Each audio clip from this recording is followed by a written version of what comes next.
Kabanata 1001. Siya ngayon ay nasa mga lubad at siya ay nasa isang dilema. Wala nang ibang solusyon ngayon. Huminga ng malalim si Justice. Sa oras na ito, kahit hilingin sa kanya ni Thomas na manatiling tahimik, hindi na niya magagawa iyon. Kailangan niyang sabihin sa kanila ang tungkol sa katayuan ni Thomas. Kung alam ni Britney na si Thomas ang punong opisyal na namamahala sa Southland District, nahulaan niya na hindi siya maglalakas loob na. Patayin siya. Maaaring may puwang upang baligtarin ang sitwasyon. Habang naghahanda si Justice na magsalita, biglang tumakbo sa loob ang isang katulong at balisang nagsabi, "Madam, may bisita po kayo." Isang bisita? Sino yun? Kumunat ang noo ni Britney. Wala siyang inimbitahan ngayong araw. Bakit siya magkakaroon ng bisita? Malamang dumating ang taong iyon ng hindi imbitado dahil gusto niyang humingi ng pabor sa kanya. Napakakaraniwan noon. Kaya naman, ikinaway ni Britney ang kanyang mga kamay at sinabing, "I'm not meeting any guests today." Hilingin mo na lang sa kanya na umalis at bumalik muli sa susunod. Sandaling nagalinlangan ang katulong. Ngunit, ang panauhin na ito ay napakaranggal. Oh, sino ito? Ginoong Hart, ang direktor ng Internal Revenue Service. Ano? Natigilan si Britney. Internal Revenue Service. Hindi siya nakipagkaibigan sa Internal Revenue Service at walang relasyon sa pagitan nila. Bakit siya dumating? Sinabi ng alipin, "Ma'am, sinabi ni Mr. Hart na ang lunch meeting ay naayos na sa iyong villa, kaya kailangan niyang pumunta dito." Lalong naguluhan si Britney. Ano ba ang lunch meeting?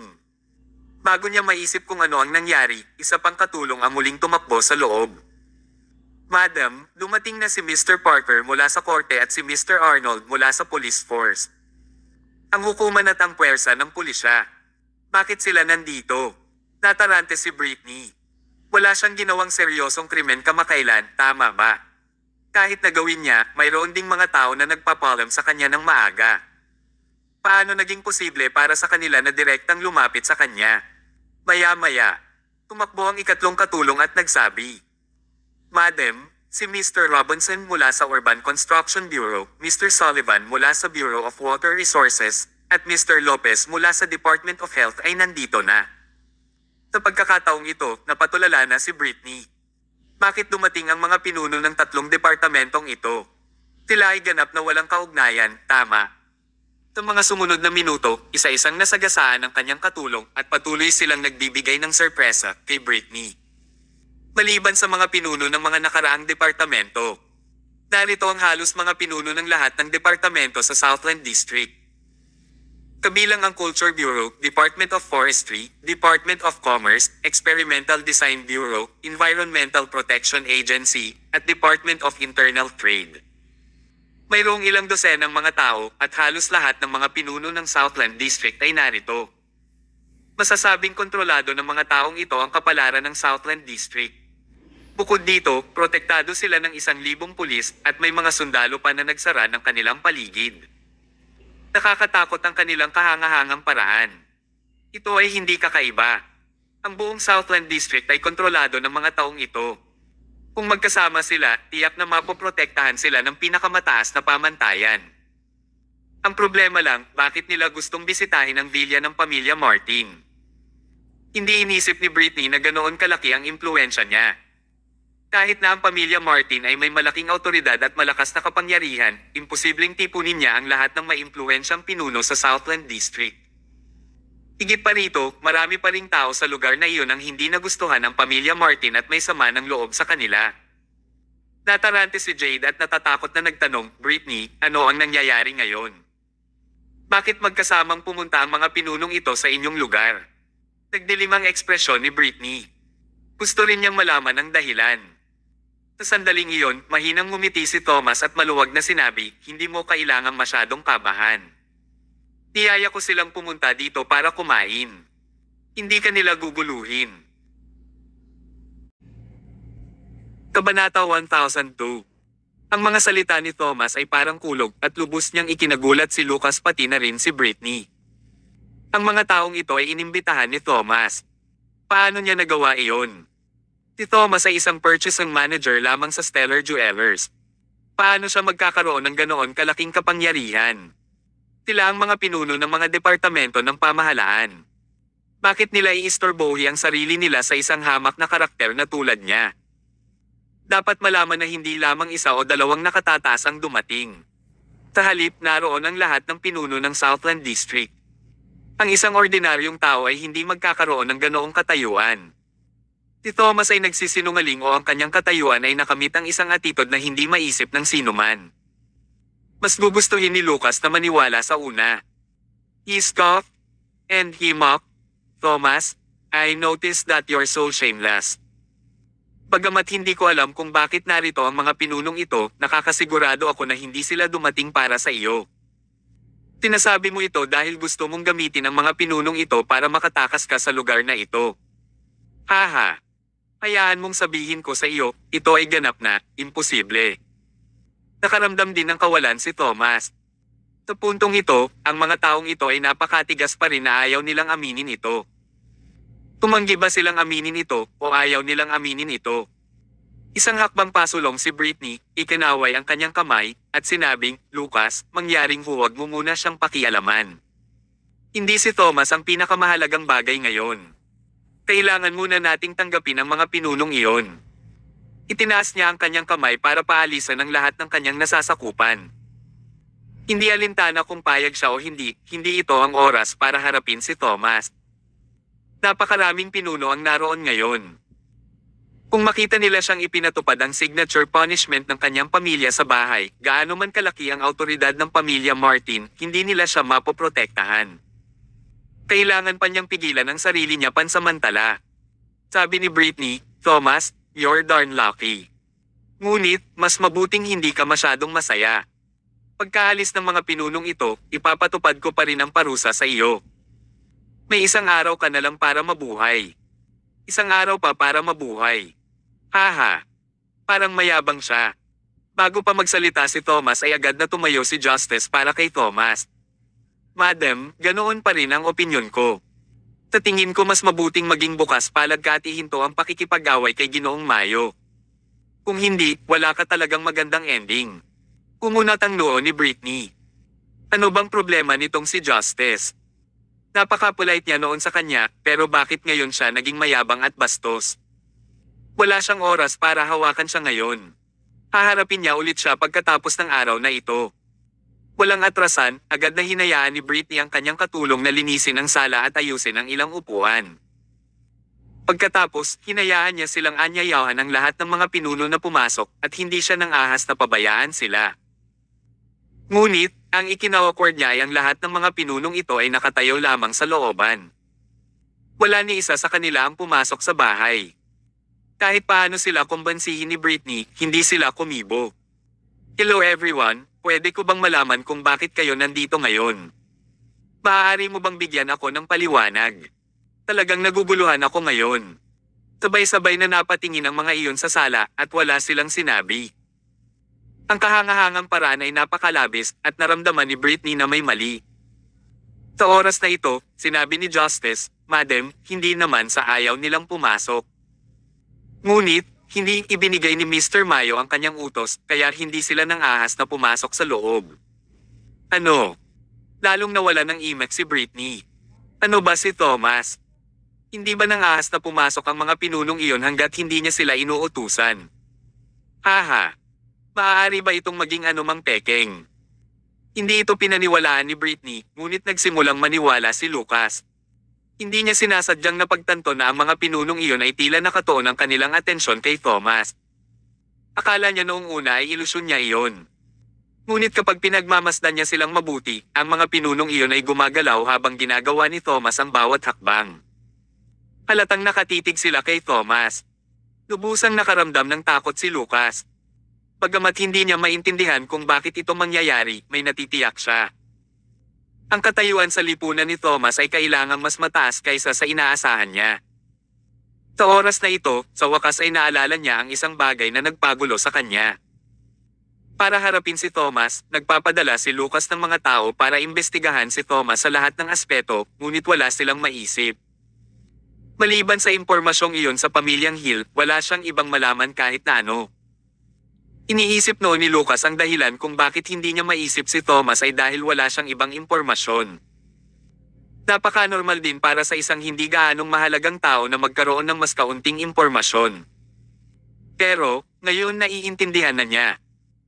Marahil ay hindi dahil sa walang ibang impormasyon si Thomas, ngunit ang impormasyong ito ay hinarang ng ilang di nakikitang puwersa, kaya hindi niya maimbestigahan si Thomas. Anong uri ng tao siya upang magkaroon ng ganoong kalaking kakayahan upang harangan ang impormasyon? Sobrang nakakatakot. Sa puntong ito, wala nang dapat sakupin pa. Nagsalita si Justice sa ngalan ni Thomas.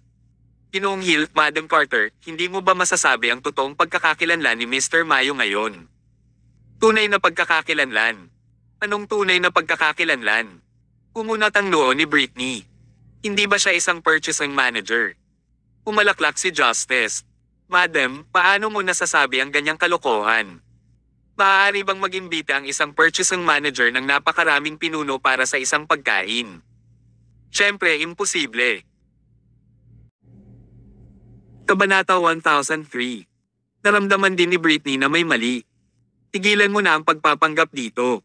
Thomas Mayo, sino ka? Tanong niya. Sa gilid, tumawa si Justice. Nagkusa siyang tumayo sa likod ni Thomas at nagsalita sa napakagalang na tono. Inilat mo ang iyong mga mata at tingnan mo siya ng malinaw. Ito ang punong opisyal na namamahala sa Southland District, si Mr. Thomas Mayo. Ang punong opisyal na namamahala ng Southland District. Natahimik ang sala. Walang nakapagsabi. Nakinggulat nina Lucas, Jade, at Britney. Dahil sa napakalaking suntok na iyon, agad silang nawala ng kakayahang mag-isip. Naisip nila ang hindi mabilang na mga posibilidad ngunit hindi nila kailanman naisip ang posibilidad na ito. Sa kanilang opinyon, si Thomas ay isang hindi gaanong mahalagang karakter at maaari nilang i-bully siya sa anumang paraan na gusto nila. Noon pa man ay napakaswerte ni Thomas dahil may lihim na tumulong sa kanya. Kaya naman, iniisip ni Britney kung sino ang nasa likod ni Thomas. Gayunpaman, hindi niya inaasahan na walang tao sa likod ni Thomas dahil si Thomas mismo ang pinakamakapangyarihang tao. Ang punong opisyal na namamahala sa Southland District ay ang taong may pinakamataas na katayuan sa Southland District. Kahit na dumating ang Padre de Pamilya Martin, kailangan din niyang maging magalang kay Thomas. Hindi inaasahan ni Britney na mahuhulog ng husto sa pagkakataong ito. Naalala niya ang mga sinabi at ginawa niya kay Thomas kanina. Ito ay masayang maingay. Ang mga krimen na ginawa niya kay Thomas ay sapat na para mamatay siya ng ilang beses. Natural, ang magkapatid na Hill pa rin ang pinakanagulat. Panay ang tingin ni Lucas kay Thomas at pilipit na ang dila nito. May ilang beses siyang gustong sabihin, ngunit hindi niya magawang magsalita. Paano niya naisip na ang masamang manugang ng pamilya Hill ang magiging punong opisyal na namamahala sa Southland District? Gayunpaman, kapag talagang naisip niya ito, maraming bagay ang tila napakalohikal sa kasong ito. Mayroong higit sa isang beses na humingi ng tulong si Lucas sa mga opisyal ng gobyerno upang maalis si Thomas, ngunit nagawa ni Thomas na gawing pagpapala ang panganib sa lahat ng oras. Tinuwerte lang ba siya? Maliwanag, hindi. Hindi iyon naiintindihan ni Lucas noon, ngunit ngayon, naiintindihan na niya ito. Ang mga taong iyon, na kanyang natagpuan ay pawang mga kampa ni Thomas. Haha. Iniling niya sa mga subordinate na iyon na harapin ang kanilang superior. Mayroon bang anumang posibilidad na magtagumpay siya? Thomas, napakahusay mong itinago ang iyong pagkakakilanlan. Kumbinsido talaga si Lucas. Ang isang taong may ganoong kagalang-galang na katayuan ay maaaring talagang itago ang kanyang katayuan ng napakahusay na siya ay naging matapat na isang manugang sa pamilya ng Hill. Haha. Hindi ito makakamit ng mga normal na tao. Umangat ang ulo ni Lucas at tumawa. Hindi siya natalo ng walang kabuluhan. Samantala, kinilig pa si Jade sa likod niya. Hindi rin niya inaasahan na haantong sa ganito ang sitwasyon. Naisip niya noong una na pagkatapos nilang makarating kay Britney, maaari nilang pilitin, patayin, si Thomas gamit ang kapangyarihan ng pamilya Martin. Sino ang makakaalam na maging ang makapangyarihang pamilyang Martin ay hindi pa rin kapansin-pansin kumpara kay Thomas. Grabe ang talo niya. Sa ilang kadahilanan, naalala ni Jade ang sitwasyon kung saan una niyang nakilala si Thomas. Noong mga oras na iyon, kakauwi lang ni Thomas. Si Jade at ang kanyang asawang si Donald ay magkasamang dumalo sa hapunan ng pamilya. Naalala niya na tinanong ni Donald si Thomas tungkol sa kanyang posisyon sa kanlurang baybayin sa piging. Malinaw niyang naalala si Thomas na nagsabi ng tatlong salita, God of War. Noon, tawa ng tawa si Jade. Sa kanyang opinyon, si Thomas ay nagsisinungaling at nagyayabang lamang. Kahit na si Donald ay hindi kailanman narinig ang posisyon. Si Thomas ay kailangang magsalita ng walang kaparerekan.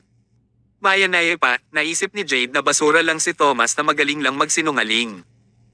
Naisip niya na si Thomas ay tiyak na hindi nakakuha ng anumang tagumpay sa kanlurang baybayin. Gayunpaman, sa pagtingin sa kahangahangang paraan ni Thomas ngayon, bigla niyang naramdaman na maaaring siya ay nagkamali.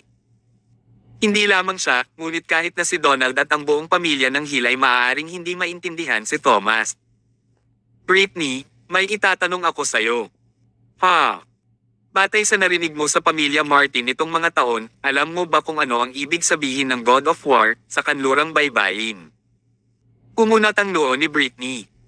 Nasa mood ka pa bang magtanong ng mga kalokohan sa oras na ganito? Pakiusap sagutin mo ako. When Brittany saw Jade looking so serious, she said, hindi ko rin masyadong alam. Narinig ko lang ito mula sa young master ng pamilya Martin. Ang God of War ay ang Commander-in-Chief sa pinakamataas na antas sa kanlurang baybayin. Ito ay isang posisyon na espesyal na itinalaga upang itaguyod ang isang superhero. Mayroon lamang isang tao mula noong sinaunang panahon at ito ang pinakamataas na karangalan. Buzz! Buzz! Ilang bomba ang sumabog sa ulo ni Jade. Lalong nanginig ang katawan niya.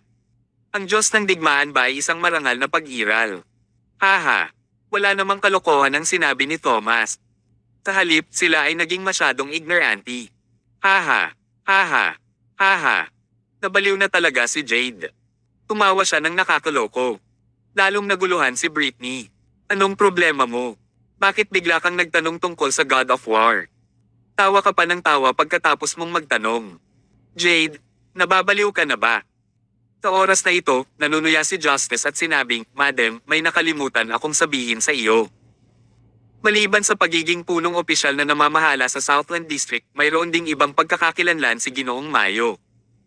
Tanong ni Brittany, anong pagkakakilanlan ito?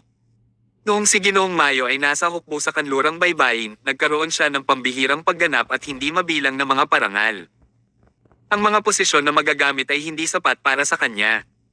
Sa makatuwid, nagkaroon ng pagpupulong ang mga nakatataas upang magdisenyo ng isang bagong posisyon upang purihin si Ginoong Mayo at kilalanin ang kanyang mahusay na kontribusyon. Ang posisyon na iyon ay ang Diyos ng Digmaan.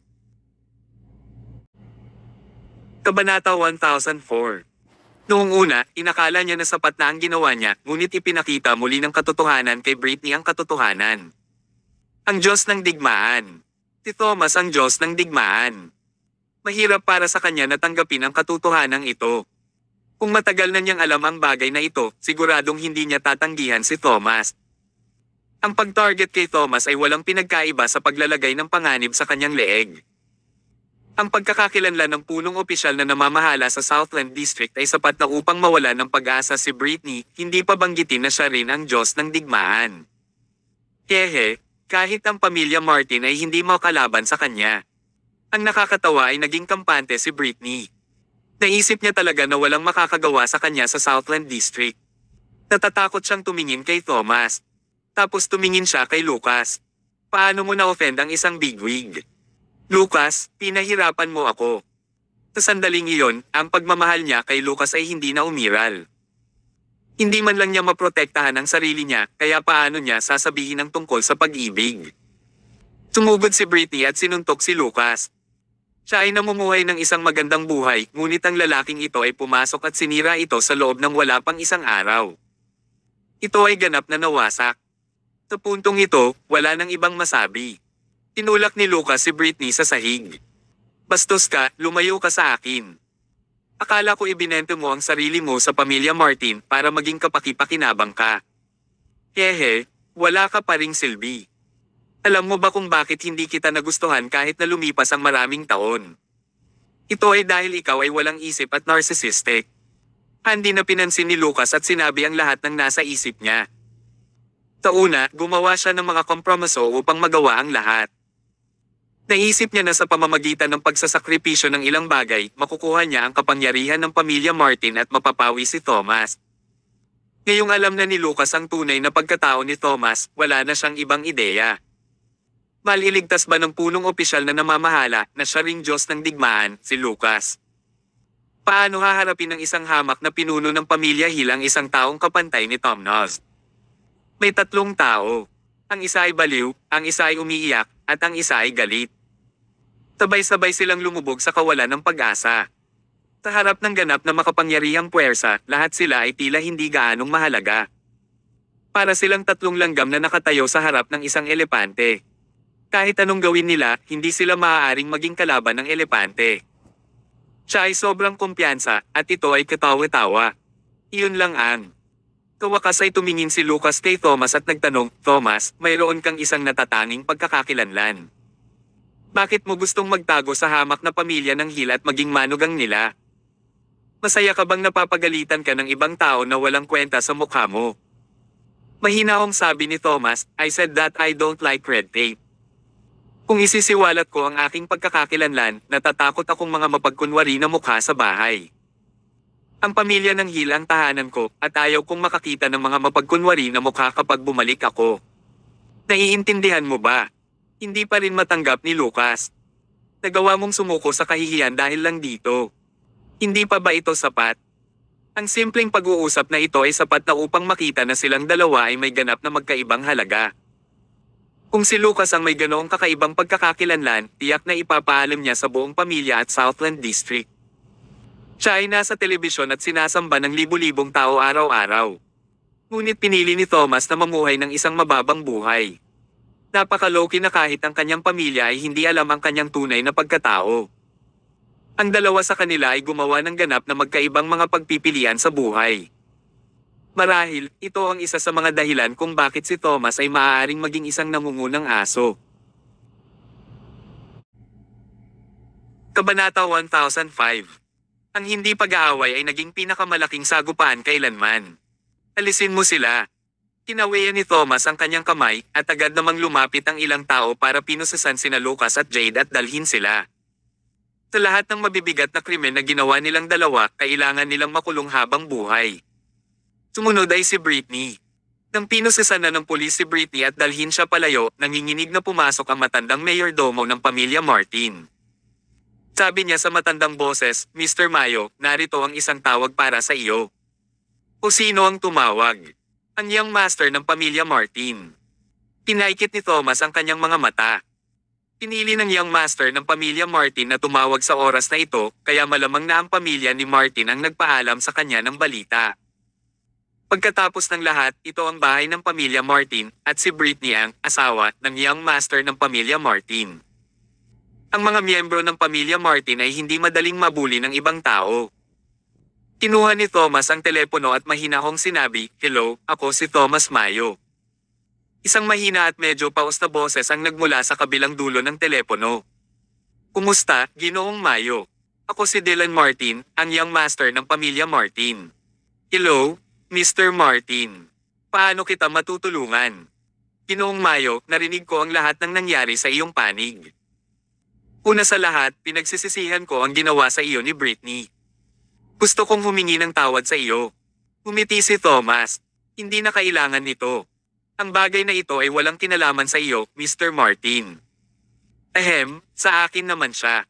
May isang taong sa akin ang nakasakit sa iyo. Kaya dapat akong humingi ng tawad. Pagkatapos ng isang post, nagpatuloy si Dylan at sinabing, ngunit pagkasabi niya noon, napakapusok ni Britney dahil pinangungunahan siya ng iba. Ang pangunahing responsibilidad ay wala sa kanya.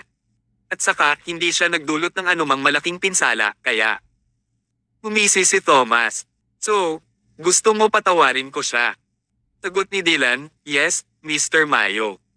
Sana ay mailigtas mo si Britney sa pagkakataong ito bilang paggalang sa pamilya Martin. Talagang magpapasalamat ako sa iyong mahusay na kabaitan sa hinaharap. Isa itong magandang pagkakataon para mapalapit sa pamilya Martin. Gayunpaman, tumawa si Thomas at diretsong tumanggi. Paumanhin, ngunit hindi ko aabuso ang aking kapangyarihan. Tulad ng sinabi mo, si Britney ay naprovoke lamang ng ibang tao at hindi siya nagdulot ng anumang malaking pinsala. Kaya, magiging maayos siya kahit na siya ay kinuha. Makakalabas na siya sa loob ng 2 araw. Ano ang dapat ipag-alala, Mr. Martin?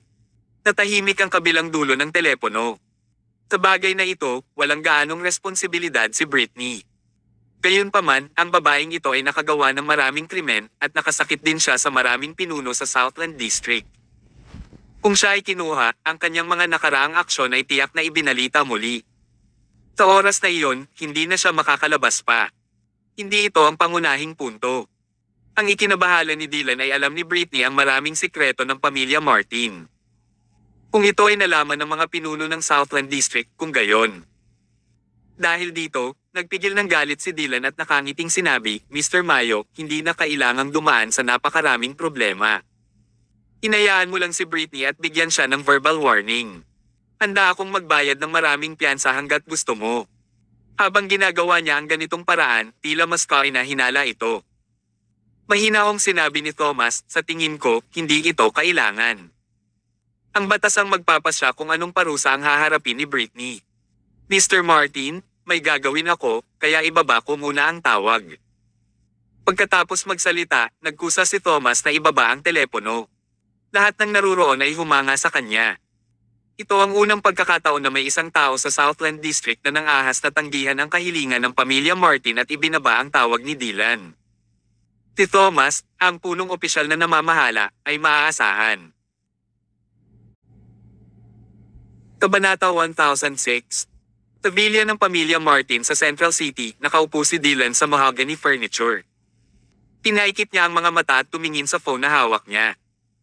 Sa unang pagkakataon sa kanyang buhay, siya ay lubos na tinanggihan. Noong nakaraan, kahit na gusto ng ibang tao na tanggihan siya, gagawin nila ito ng magalang.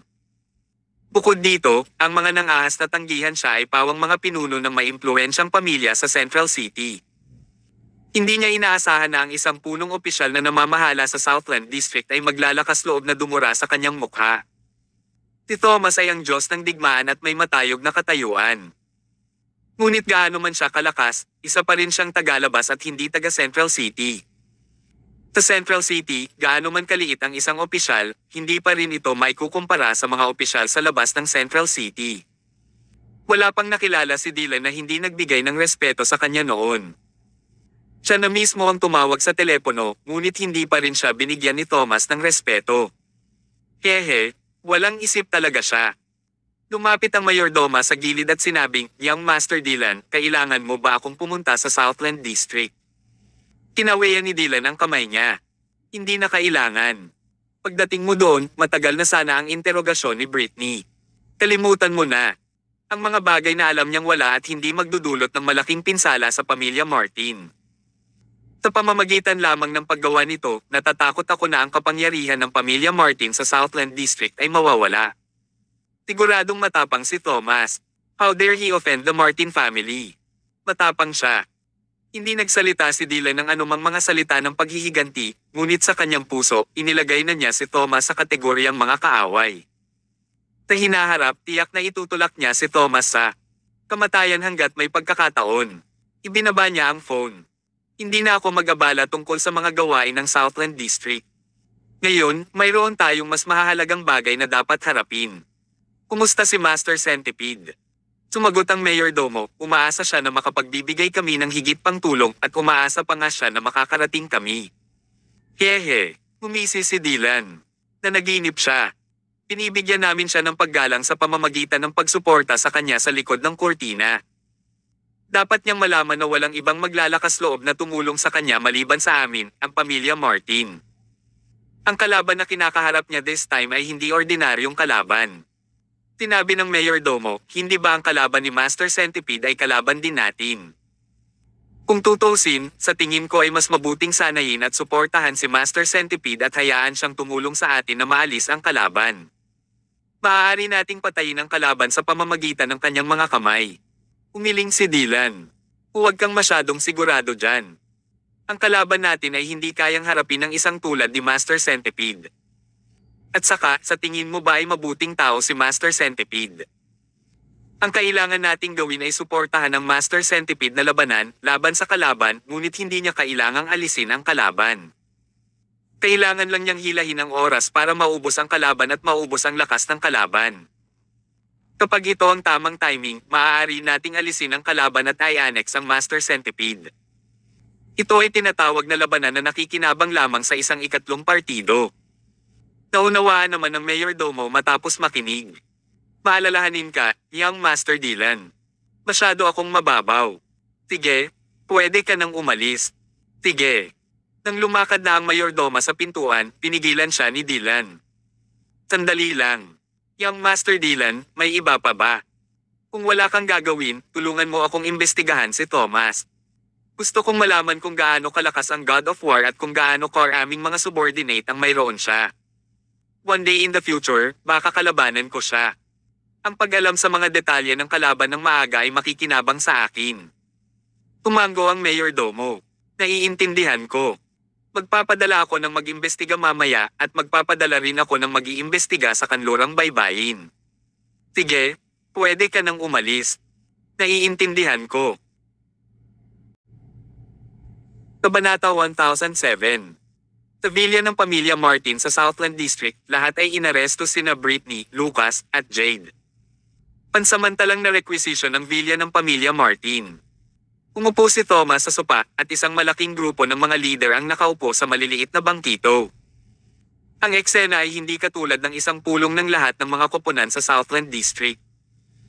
Ito ay mas katulad ng isang punong guro ng elementarya na nakikipagpulong sa isang grupo ng mga mag-aaral na mukhang napaka nakakatawa.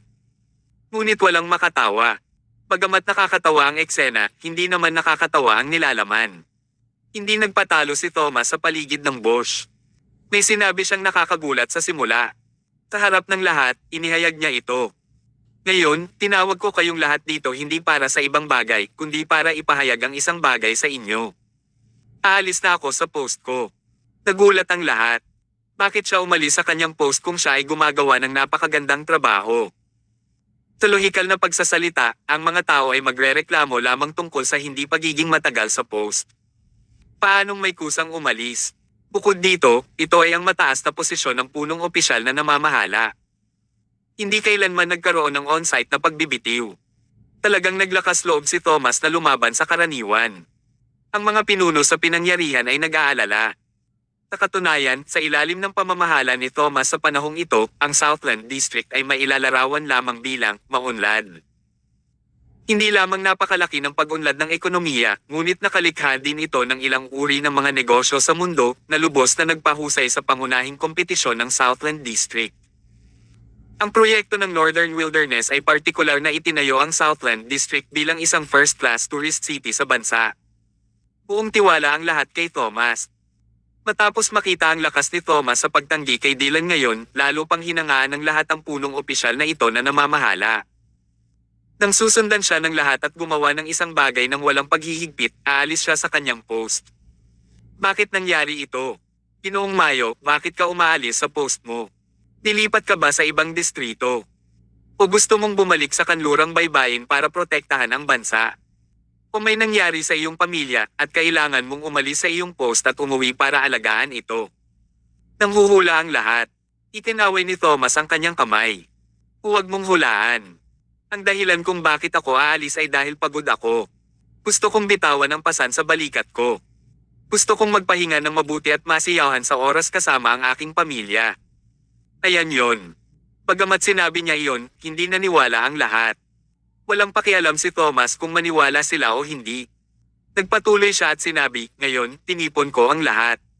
Kasabay nito, aayusin ko ang huling gawain para sa lahat at maghahanda para sa aking pag-alis. Sa 3 araw, magdaraos ako ng press conference at i-aanunsyo ang aking pag-alis sa harap ng lahat ng tao sa Southland District. Sa oras na iyon, dapat kayong maging handa sa pag-iisip. Sa paghusga sa mga kilos ni Thomas, tila nakapagdesisyon na siya. 3 araw. 3 araw na lang ang natitira ni Thomas bago siya umalis sa posisyon ng punong opisyal na namamahala. Ayaw man ng lahat na umalis siya, wala na silang ibang masabi sa puntong ito. Maaari lamang silang umasa na ang susunod na punong opisyal na namamahala ay magiging kasing husay ni Thomas. Ngunit muli, kakaunti lang talaga ang mga natatanging tao tulad ni Thomas. Ang pagpupulong ay tumagal ng 3 oras. Ipinaliwanag ni Thomas ang lahat ng mga bagay na dapat niyang ipaliwanag. Pagkatapos, tumayo siya at umalis sa villa ng pamilya Martin.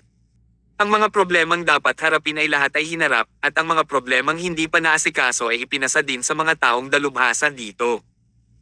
Siya ay karaniwang walang anumang mga problema na haharapin, kaya kailangan lang niyang magsagawa ng isang handover.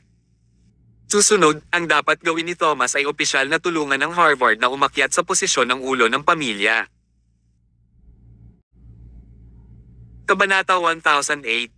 Alas 8 ng gabi, ang meeting room ng gusali ng opisina ng pamilya Hill. Kahit na ang kalangitan ay ganap na madilim, ang silid ng pagpupulong ng pamilya Hill ay puno pa rin ng mga tao, at ang hitsura sa mukha ng lahat ay hindi tama. Ito ay walang iba, at ito ay dahil lamang sa isang bagay. Si Lucas, ang pinuno ng pamilya Hill, ay naaresto. Naaresto rin si Jade. Ang dalawang ito ay kasalukuyang mga haligi ng pamilya Hill. Pareho silang naaresto ng sabay, kaya maaaring mapahamak ang Hill Manufacturing Company. Kaya, kinailangan ng lahat na magtipon sa gabi upang pag-usapan kung ano ang gagawin. Ang lahat ng mga taong naruroon ay mga subordinate ni Lucas, at lahat sila ay nagsisikap na ilabas si Lucas sa bilangguan. Ang problema ay hindi man lang nila alam kung anong krimen ang ginawa ni Lucas. Walang resulta pagkatapos ng talakayan. Sa kalagitnaan ng kanilang pag-uusap, bumukas ang pinto ng meeting room at pumasok ang isang grupo ng mga tao. Lahat sila ay magkakilala. Sila ay sina Richard, Harvard, Emma, at Thomas. Hindi na inabala ni Richard ang pagiging magalang at umupo sa upuan ng padre de pamilya.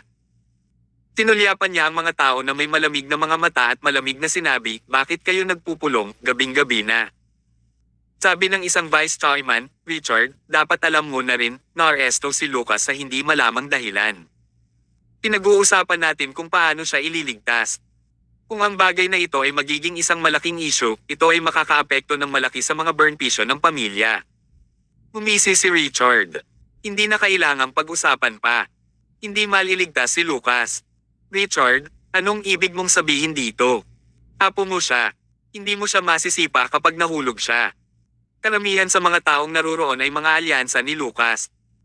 Alam nilang kapag naaresto si Lucas, siguradong si Richard ang unang lalabas at makikipagkompetensya sa pwesto ng padre de pamilya. Bilang mga alyansa, dapat nilang tulungan si Lucas na masiguro ang posisyon hanggang sa siya ay bumalik. Pagkatapos ng lahat, ang kanilang mga benepisyo ay nakatali sa kanya. Hindi nila siya pababayaan sa pwesto. Dapat tingin si Richard sa lahat ng naruroon. Anong mali? Bakit mo pinagtatanggol si Lucas? Sabi ng vice-presidente, natural lang yan. Si Lucas ay may hindi mapapalitang posisyon sa aming mga puso. Hindi lang ako, kinikilala din ng buong board of directors si Lucas bilang padre de pamilya.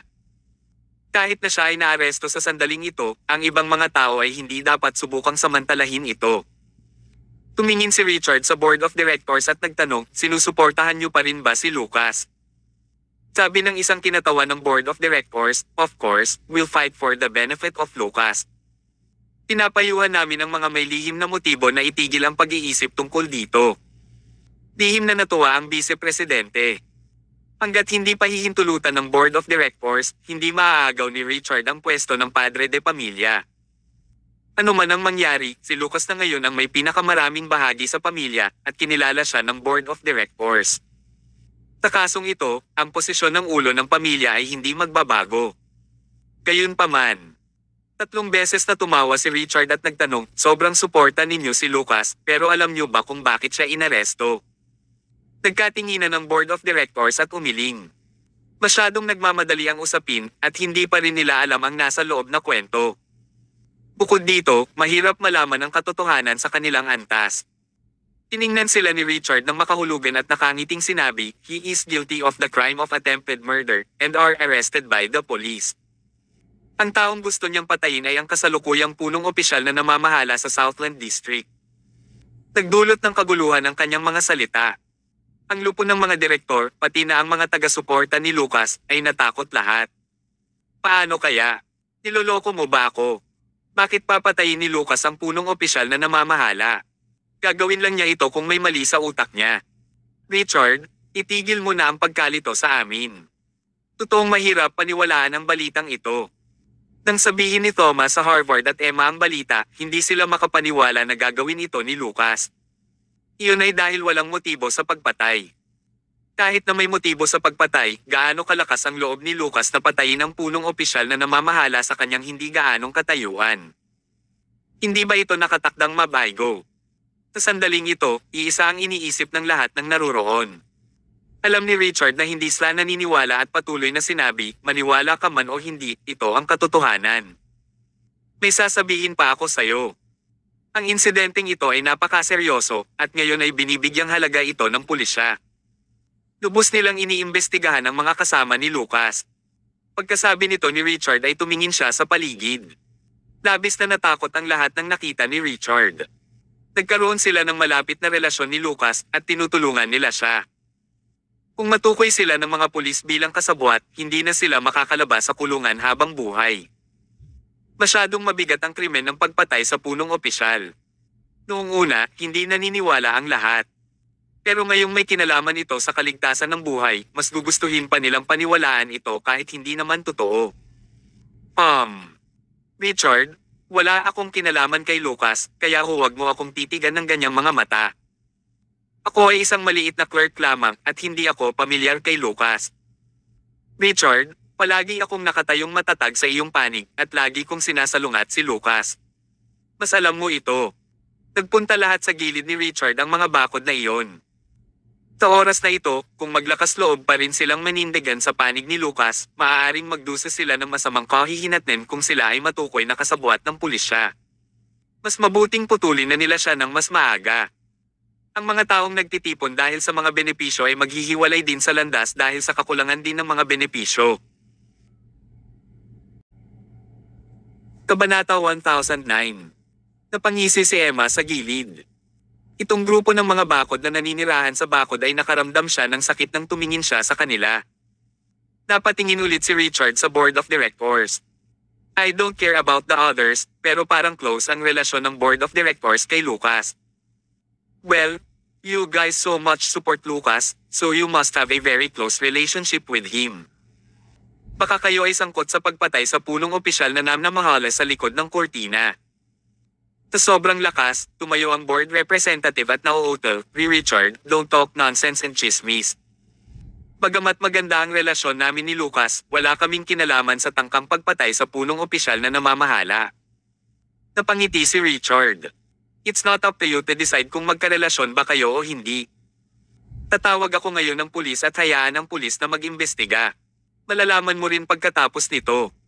Namutla sa takot ang mukha ng kinatawan ng board. Bagamat hindi siya kasali sa krimen, marami siyang ginawang masama kay Lucas ng pribado. Kaya, hindi siya makakaligtas sa investigasyon.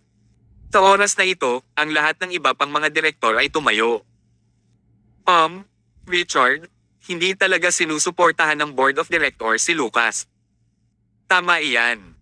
Siya lamang ang kumakatawan sa ating lahat. Talagang tutol kami kay Lucas. Nami-miss pa rin namin ang pakiramdam noong ikaw ang padre de pamilya. Upang maprotektahan ang kanilang sarili, ang grupong ito ng mga tao ay hindi nag-atubiling ipagkanulo ang kinatawan ng lupon ng mga direktor. Ang grupong ito ng mga tao ay hindi nagkakaisa, at lahat sila ay inisip lamang ang tungkol sa kanilang sarili. Upang maprotektahan ang kanilang mga sarili, maaari nilang ipagkanulo ang kaibigan na kasama pa nila ngayon. Nagalit ang board representative. Kadalasan, lahat ay nasa iisang board na magkasamang umaalalay kay Lucas. Bakit nila siya pinagtaksilan ngayon? Wala silang konsensya. Ang kinatawan ay malapit ng umiyak. Richard, medyo nalilito lang ako kanina. Pakiusap huwag tumawag ng pulis. Naisip ko na ngayon. Si Lucas ay nangingibabaw at mayabang. Matagal ko nang naramdaman na hindi siya angkop bilang padre de pamilya. Sa palagay ko, mas bagay ka bilang ulo ng pamilya. Ang mga pulubi ay hindi maaaring pumili. Natawa si Richard pagkarinig sa kanila. Ibinaba niya ang kanyang telepono at hindi na tumawag ng pulis. Itinuro niya ang grupo ng mga tao at sinabi, talagang naglalayag kayong kasama ng hangin at natatakot sa kamatayan. Bakit hindi ko alam kung gaano kayo kakulit? Anong grupo ng mga mababang buhay? Masyadong masakit ang pagsasabi ng mga salitang ito sa harap ng lahat. Pero sa init ng ulo ni Richard, wala siyang pakialam dito. Ang lupon ng mga direktor ay hindi nang ahas na magsalita ng kahit ano. Talagang takot sila sa kamatayan. Bukod dito, ang kabilang partido ay may sariling mga kahinaan. Kung pinili ni Richard na tumawag ng pulis, hindi sila mauuwi sa matinding gulo. Kalimutan mo na. Richard continued to say, ganoon kabigat na krimen ang ginawa ni Lucas, kaya imposibleng lumabas siya. Gayunpaman, hindi maaaring magpatuloy ang pamilya Hill ng walang ulo. Ang bagong ulo ng pamilya ay dapat na isang tao. Pinili ninyo akong lahat, ngunit matanda na ako at walang silbi. Ayaw ko nang maging padre de pamilya. Napatingin ang lahat sa gilid. Ano ang ibig sabihin nito? Inaresto si Lucas at pinili ni Richard na huwag gawin ito. Kailangan ba nilang masaksihan ang pagbagsak ng pamilya Hill? Pagkatapos, pinawi ni Richard ang haka-haka ng lahat. Aniya, heto, I recommend someone else take over as the head of the family. Ang taong ito ay bata, malakas, matalino, at may kakayahan. Siya ang pinakaangkop na kandidato para maging susunod na padre de pamilya. Hindi mo kailangang manghula. Ang taong ito ay apo ko, si Harvard. Pagkasabi noon ay nagkagulo ang bulwagan. Siya, niloloko mo ba ako? Hayaan ng Harvard na maging ulo ng pamilya. Hindi ba iyon na ang katapusan ng pamilya Hill? At saka, ang Harvard ay walang mga bahagi ngayon. Wala siyang posisyon na maging ulo ng pamilya.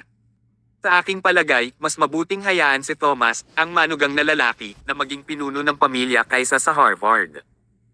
Ang lahat ay nag-alinlangan sa mga kakayahan ng Harvard. Sa katunayan, pinagdudahan din ni Harvard ang kanyang sarili. Sa kanyang palagay, kapwa mas kwalipikado sina Emma at Thomas na pumalit sa posisyon ng ulo ng pamilya kaysa sa kanya. Nagdala siya ng maraming sakuna sa pamilya Hill noong nakaraan at hindi siya pinagkakatiwalaan at walang kakayahan. Hindi siya qualified. Si Harvard, na nahihiya sa kanyang sarili, ay ibinaba ang kanyang ulo sa tinig ng mga pagdududa ng lahat. Kumunat ang noo ni Richard na medyo masama ang sitwasyon. Isang padre de pamilya na hindi mapagkakatiwalaan ng lahat. Paano ito gagana? Sa oras na ito, tumayo si Thomas at tinapik ang balikat ni Harvard. Ngumiti siya sa lahat at sinabi sa malakas na boses, lahat, pakiusap makinig sa akin. Alam kong hindi ka nasisiyahan sa Harvard. Pagkatapos ng lahat, siya ay nagdulot ng malaking pinsala sa pamilya at nakagawa ng hindi mabilang na mga pagkakamali. Ang kanyang kakayahan ay palaging pinagdududahan ng lahat. Mayroon kayong iba't ibang dahilan laban sa kanya at naiintindihan ko iyon. Pero, nagbago ang daloy ng pag-uusap at sinabi ni Thomas, pagkatapos ng isang panahon, maaaring nagbago ang isang tao para sa mas mahusay. Ang kasalukuyang Harvard ay hindi ang walang kabuluhan sa nakaraan. Ngayon, siya ay mature, sedate at conscientious. Hindi ba ang proyekto ng Northern Wilderness ang pinakamahusay na patunay? Kabanata 10:10. Pagkasabi noon ni Thomas ay tumahimik ang lahat. Totoo na ang Harvard ay gumawa ng isang mahusay na trabaho sa negosyo kamakailan. At kahit na ang opisyal ay kinilala ang pagganap ng Harvard, lalo na ang pagkumpleto ng unang yugto ng proyekto ng Northern Wilderness. Nagdala ito ng malalaking pagpapabuti sa Southland District. Ngayon, ang Harvard ay isa ng tanyag na tao sa Southland District. Pagkatapos ng isang panahon, maaaring nagbago ang isa para sa mas mahusay. Hindi dapat isipin ng mga tao na ang Harvard ay kapareho niya noong nakaraan. Siya ay lumaki. Gayunpaman, hinangaan pa rin ng lahat si Thomas. Sa totoo lang, kung ongat si Thomas para agawin ang upuan ng padre de pamilya, malaki ang posibilidad na makuha niya ito. Gayunpaman, hindi lamang ito inagaw ni Thomas, ngunit tinulungan din niya ang Harvard sa pamamagitan ng pagsasabi ng isang bagay na maganda. Ang pag-iisip na ito ay hindi isang bagay na maaaring magkaroon ng mga ordinaryong tao. Tumingin si Harvard kay Thomas nang may pasasalamat. Sa totoo lang, hindi rin niya ito naiintindihan. Marami siyang nagawang kaiyahiyang bagay kay Thomas, ngunit hindi pinansin ni Thomas ang lahat ng ito at paulit-ulit siyang tinulungan. Ito ay isang tunay na lalaki. Kaagad pagkatapos, nagpatuloy si Thomas at sinabang, ngayon, itaas ng lahat ang kanilang mga kamay upang ipakita ang iyong desisyon. Kung sumasang-ayon ka na ang Harvard ang pumalit bilang pinuno ng pamilya, mangyaring itaas ang iyong kamay. Si Thomas ang unang nagtaas ng kamay para ay pakitang pumayag siya. Kaagad pagkatapos, itinaas din nina Emma at Richard ang kanilang mga kamay bilang pagsang-ayon. Nagkatinginan ng ibang tao at nagtaas din sila ng kamay. Kawakas, ang lupon ng mga direktor ay kailangang itaas ang kanilang mga kamay sa ilalim ng presyon ng sitwasyon. Sa huli, lahat ng tao sa silid ay nagtaas ng kanilang mga kamay upang ipakita ang kanilang pagsang-ayon ng walang pagbubukod. Opisyal na nakumpirma ang Harvard bilang bagong pinuno ng pamilya. Nagkaroon ng malalakas na palakpakan. Tuwang-tuwa si Harvard na puno ng luha ang kanyang mga mata. Ang upuan ng padre de pamilya ay minsang pag-aari niya basta't handa si Richard na ibigay ito sa kanya. Gayunpaman, siya ay nabigo at nawala ito dahilan upang ito ay inagaw ni Lucas. Sa oras na iyon, si Harvard ay nasaraan ng loob at naisip niya na hindi na niya ito mababawi muli. Lumipas ang panahon at sa loob lamang ng ilang buwan, napabagsak si Lucas. Ang posisyon ng ulo ng pamilya ay bumalik sa mga kamay ni Harvard. Nalaman lang niya kung gaano ito kahalaga matapos itong mawala at maibalik muli.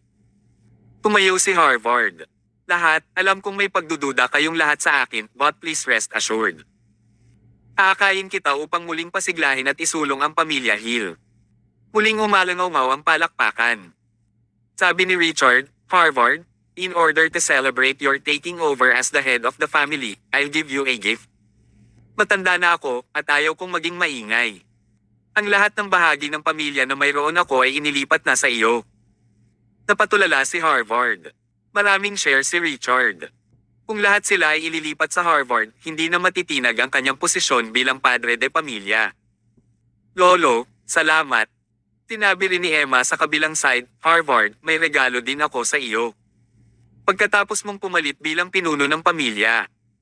Ang Stellar Jewelers ay mamumuhunan ng malaking halaga ng pondo sa pamilya ng Hill para sa pagpapaunlad ng proyekto sa Northern Wilderness at muling pagtatayo ng pamilya ng Hill. Mas masaya pa ang Harvard. Ang kulang sa kanya ngayon ay pera. Si Emma ang general manager ng Stellar Jewelers sa Southland District.